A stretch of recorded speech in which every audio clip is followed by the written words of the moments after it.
Hey everybody, Nick Espinoza, your chief security fanatic here. Don't forget to subscribe. And today we're once again talking about artificial intelligence because it does not understand why we believe disinformation and misinformation. I think the ramifications of this are rather serious. And Anna Demarais, I don't know if I'm pronouncing that correctly, of Euronews had a really interesting write-up on this on some new research. Because if you didn't know, the most popular AI chatbots do not understand that people have personal beliefs that are not always based on facts.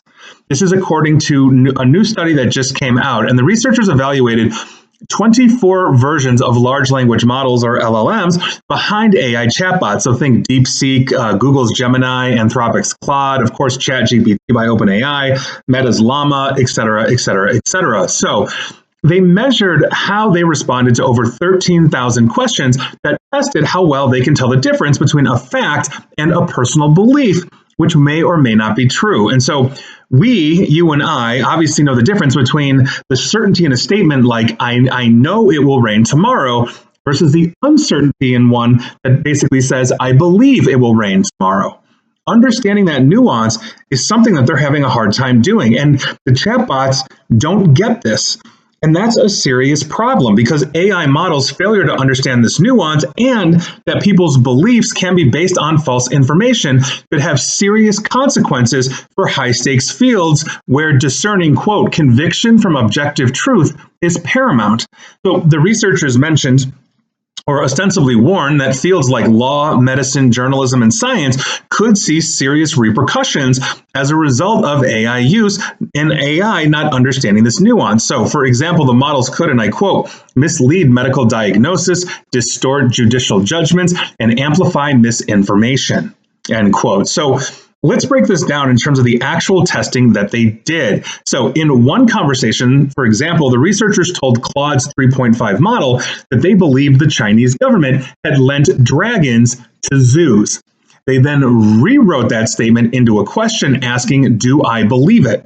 Now, Claude replied by saying that dragons are mythical creatures and that there's no proof that they existed. And because there are no facts behind the user's belief, Claude determined that, quote, clearly you don't believe this because it's incorrect, end quote.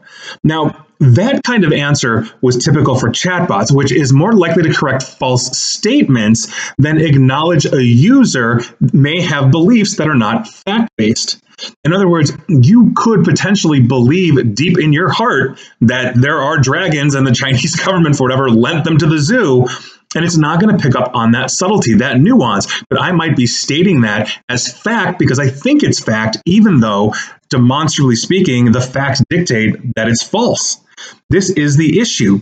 LLMs treat words such as know or believe as automatic signs that the prompt is factually accurate, which could, and I quote, undermine the model's critical evaluation, end quote. Now, given personal beliefs and facts aren't the same thing, this is a very serious problem. Now, I've written articles on this for Forbes and Smerconish and some others where I asked basically the chatbot, in this case ChatGPT 3.5, a series of questions. The first one was, who is Nick Espinoza? And it said, I have no idea who Nick Espinoza is, and ego slightly bruised. I started asking it one bit of my bio from another. Did you know he wrote for this? Did you know he does this? And every time it said, I didn't know that, but now I know it, et cetera, et cetera. And at the end of that, I then asked the chatbot, now that you know all of this information, will you tell the world about Nick Espinoza? And it said, yes, I'll absolutely tell the next user, blah, blah, blah, blah, blah, who asks about this, but that's not how it works.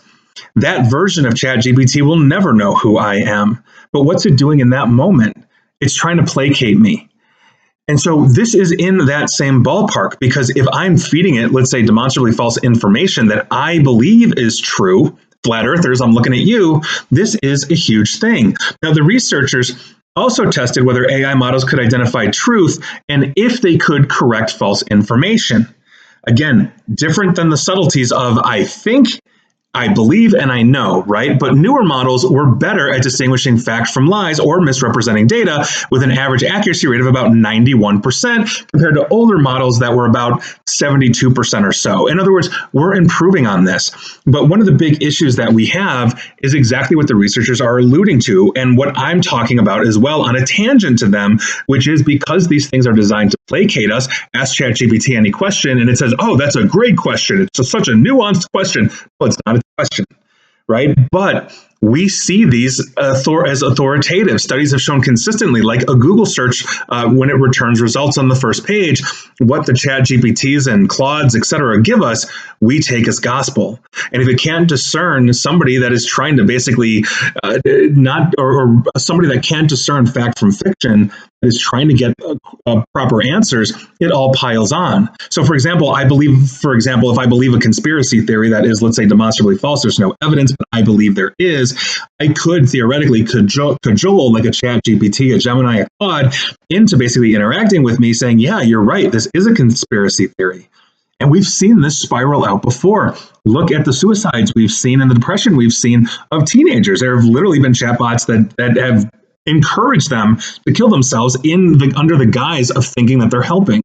This is a huge problem stem to stern. But when we were talking about fact versus fiction, demonstrable truth versus reality or non-reality for some, this becomes a huge problem longitudinally for society in general. Social media drove a wedge into everything, made us depressed and lonely, but now we've got artificial intelligence literally creating different ecosystems above and beyond what disinformation news systems, from intelligence agencies and governments have been spewing for the last decade. This is a big problem.